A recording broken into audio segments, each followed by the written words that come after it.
Di record dulu, Bu Made. Oke, baik, Bismillah. Assalamualaikum warahmatullahi wabarakatuh dan selamat siang. Salam sejahtera untuk kita sekalian. Ya, Pertama tentunya selalu bersyukur pada Allah Subhanahu Wa Taala Tuhan yang Maha Esa bahwa siang hari ini kita masih tetap berada dalam kondisi yang prima untuk melaksanakan kegiatan kita. Khususnya di siang hari ini kita seminar rancangan aktualisasi. Yang saya hormati Pak Dr. Muhammad Yasin Bakulu, SOSMT, selaku penguji yang juga sekaligus sebagai PLT Kepala BPSDM Provinsi Sulawesi Tengah. Yang saya hormati Pak Andi Sunandar Baharudin, SIPMM, selaku coach. Yang saya hormati juga Pak I. Komang Sunarta, selaku mentor dari peserta kita. Selamat bergabung, Pak.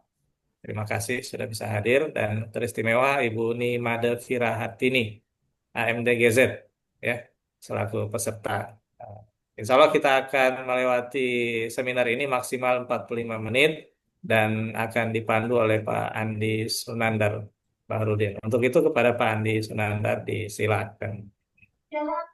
terima kasih banyak Pak Majen. Assalamualaikum warahmatullahi wabarakatuh. Selamat siang Bapak Ibu sekalian. Yang saya hormati Pak Penguji, Pak Dr. Muhammad Yasin Bacul SSNT, dan yang saya hormati juga Pak Iko Sunarta. Selamat datang Pak, selaku mentor dari Ibu Nimade Firahartini, AMDGZ. Untuk Ibu Nimade, apakah sudah siap? Siapa, Pak? Kalau bisa langsung pada gagasannya, kemudian rencana kegiatan. Oke, biar tidak memakan waktu. Silakan.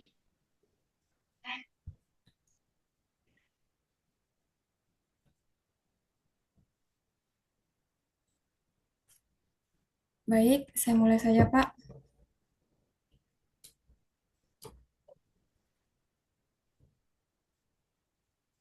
Lanjut ke ini.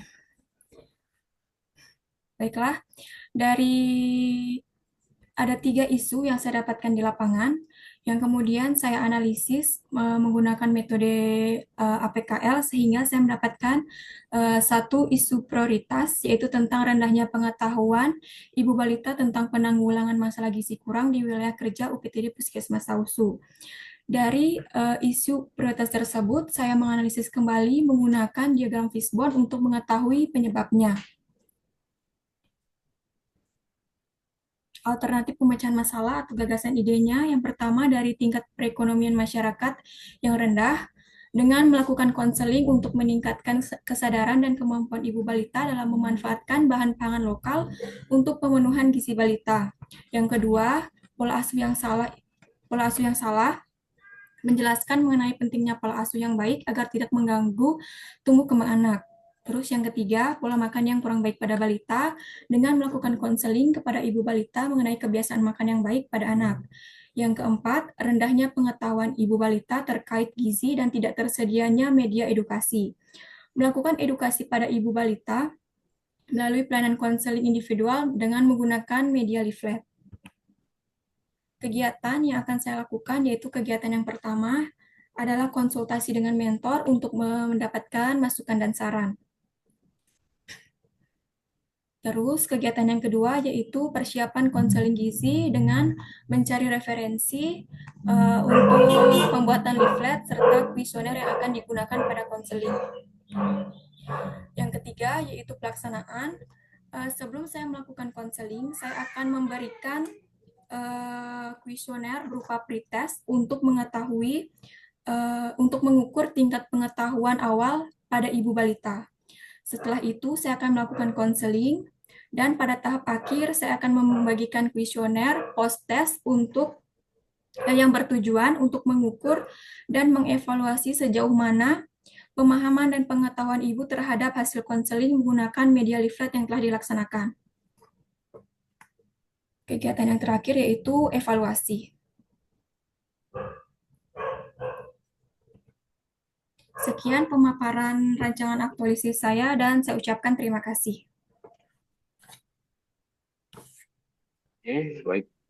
Bapak Ibu, terima kasih banyak kepada Ibu Nimade Firahartini atas penyampaiannya, penyajian materi rancangan aktualisasinya.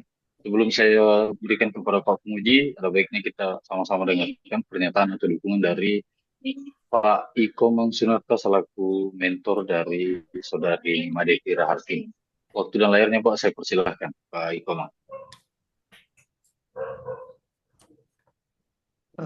Baik, terima kasih atas waktu dan kesempatan. Yang saya hormati Bapak Penguji, Dr. Dr. Muhammad Yasin Bakul SOS MKes.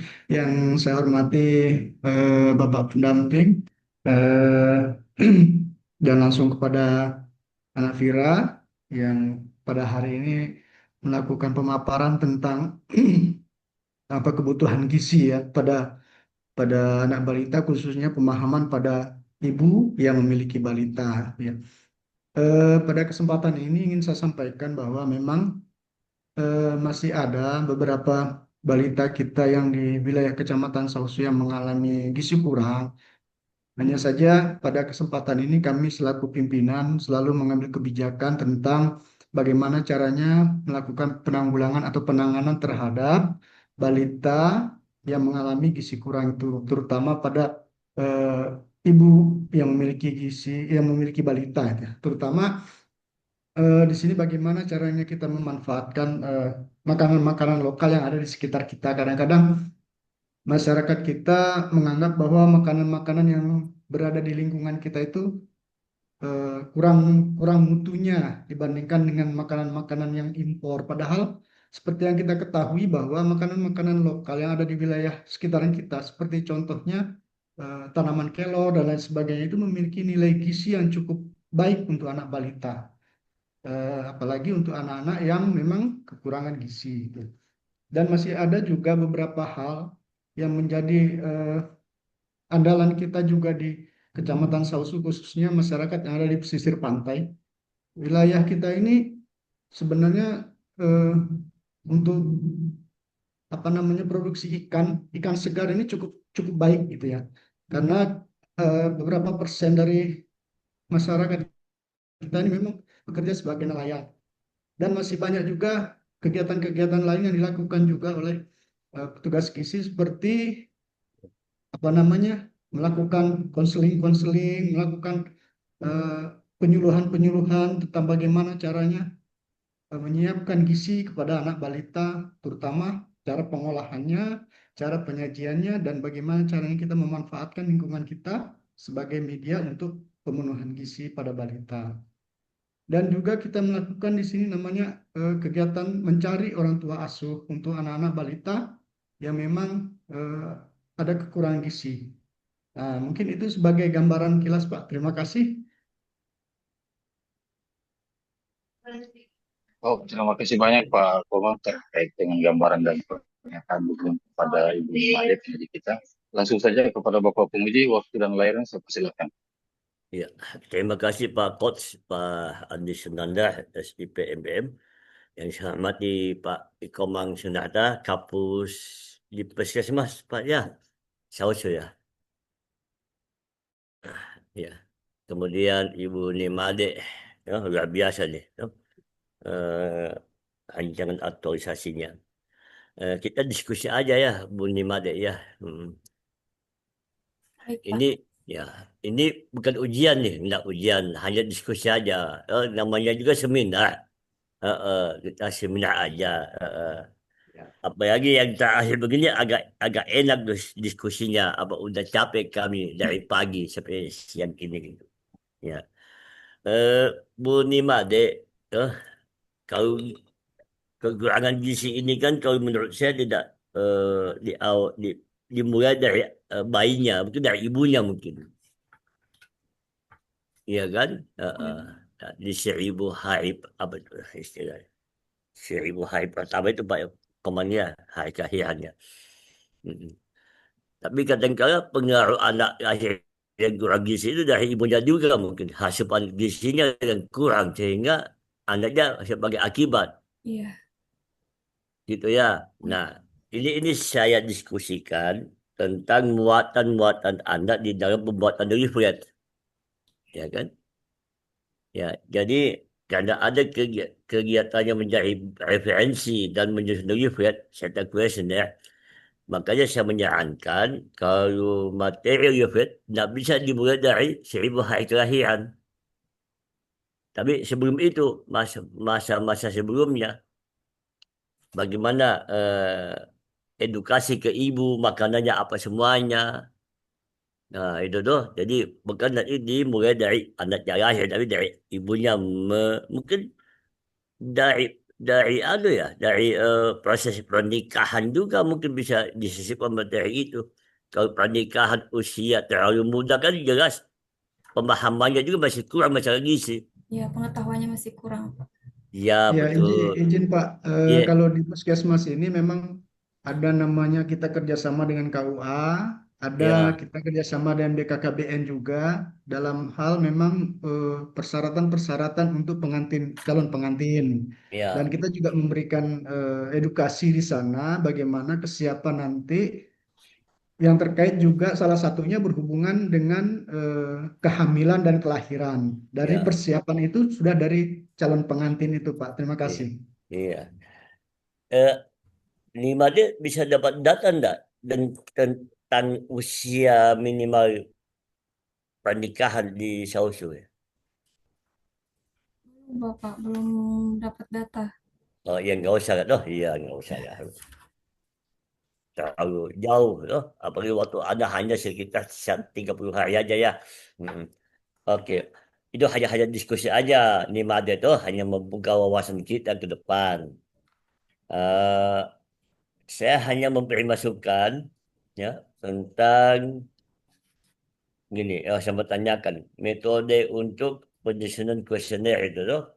Nah, ini kuesionernya dibagikan kemana nih? Kepada ibu yang sedang posyandu, Bapak. Kita Ya ke konseling, kita bagikan. Oh ya, kunjungan posyandu sehari berapa ya? Oh, satu hari dia satu desa, Bapak. Satu hari satu desa ya. Iya. Mm. Mereka bisa membaca enggak itu? Kalau mereka tidak bisa membaca, nanti kita bantu untuk bacakan dan untuk mengisinya, Bapak. Oh gitu ya. Yang Ya. bantu siapa? Ibu Nimade atau teman-teman? Saya dengan teman gizi yang lain, Bapak. Oke. Mm-mm. Oke. Terus rencana desa isi leafletnya apa mau dimasukkan di situ? Tentang makanan-makanan pokok, pola hidup sehat, Mm-mm. terus pola hidup sehat, makan makanan lokal yang bisa dimanfaatkan, Mm-mm. terus kebutuhan gizi anaknya, dan pola asuhnya mungkin Bapak. Nanti kamu bikin leaflet banyak itu ya, toh? Poin-poin pentingnya saya Bapak. Nah, jumlahnya berapa banyak leaflet dibikin? Ada satu leaflet Bapak. Oh, masa hanya satu? Ibu-ibu kan dibagi-bagikan tuh. Enggak, aduh Oh, ditempel di mak. ya kalau bagian leafletnya sesuai dengan targetnya Bapak. Targetnya berapa banyak? Kalau satu desa itu ada sekitar 4 atau 6 kurang lebihnya yang mengalami status gizi kurang. Oh, gitu ya. Jadi kalau bisa dibuat baliho kecil sedang ya di Ya, di mana dipajang di puskesmas itu loh. oh ya bisa, Pak. Oh, yang nggak mahal tuh 1 meter kan hanya 25.000. Nah, nanti Pak Komang yang biaya itu ya Pak Komang ya. Siap, Pak, siap. Ya itu tuh. Mm. Oke, yang terakhir nih Mak De, nanti semua Anda punya apa? Satu lagi belum, maaf. Kan ada questionnya, terus Anda analisis bagaimana? Tentang pengetahuan awalnya, Bapak. Hmm. Apa yang Ibu itu ketahui tentang kekurangan gizi, tentang Oh gitu ya. makanan-makanan bergizi. Hmm. Ya, nanti hasil evaluasi disampaikan di anu ya, di laporannya supaya ditahu tuh. Hmm. Baik, Bapak. Oke, sama bukti-buktinya, Ya, sama siapa yang Anda akan berikan kuesioner itu lah, tuh. Biar hanya daftar namanya saja, nggak usah semua kuesionernya hmm. di mana dikumpul baru dijilid, nggak usah, tuh. Iya, nanti ada daftar hadirnya juga, Bapak. Ya, cukup itu aja daftar hadirnya, siapa yang menerima kuesioner. Tapi kuesionernya nggak usah di apa? dimasukkan, cukup satu aja kuesioner masternya, isiannya. Tadi tebal-tebal, banyak fotokopinya nanti kamu. Mm. Ya, saya kira mungkin demikian Pak Komang. Mohon dibantu nih Made. Kami juga membantu di sini supaya cepat selesai, ya kan? Mudah-mudahan nih Made ini aslinya Sausu ya, bukan? Iya Pak, asli Sausu Pak Balinggi. Ah, ya nggak usah pindah-pindah lah, di situ aja sama Pak Komang aja lah, Iya, ya. Syukurlah. ada izin Pak, ada salam Ya. dari Pak Putu Suamba. Oh, sahabat saya SMA tuh, Pak Putus Wamba. Di Siap, mana dia tugas? di Sausu Pak, sama saya. Oh, oh iya, dia kan SMA 2 sama saya tuh, satu angkatan. Siap, iya. Iya, dia di Puskes Pak ya. Iya, di Puskesmas Sausu juga Pak. Ya saya ketemu udah lama tuh di Pertamina di Parigi tuh. Oh iya, Iya, siap. oke. Salam hormat buat sahabat saya Pak Putus Wamba ya Pak Komang. Siap Pak, Ya, siap. Iya, oke ya, bisa sampai. makasih banyak Pak Komang, makasih nih Imun Nimade Makasih. ya, sehat Makasih sehat banyak selalu. Pak. Ya, terima kasih Pak Sunanda. Saya kembali ke Pak Sunanda. Terima kasih banyak Pak Punggi atas masukannya dan terima kasih banyak kepada Pak Komang sudah menyempatkan waktu untuk mendampingi Bu Nimade. Saya kembalikan kepada host Pak Ahmad Jo ini, silakan Pak. Baik, terima kasih Pak Andi Sunandar sudah memandu proses seminar ini. Terima kasih banyak juga kepada Pak Iko Mas Sunarto selaku mentor dari Bu Nimade Fira sudah meluangkan waktunya dan khususnya kepada Terima Pak kasih Dr. juga. Muhammad Yasin Bakulu selaku penguji. Terima kasih banyak atas segala saran, masukan, dan koreksinya. Dan selamat ya kepada Bu Nimade Fira Artini. Makasih Sudah Pak. selesai seminar ini dan silahkan segera di follow up catatan-catatan yang diberikan Pak penguji tadi.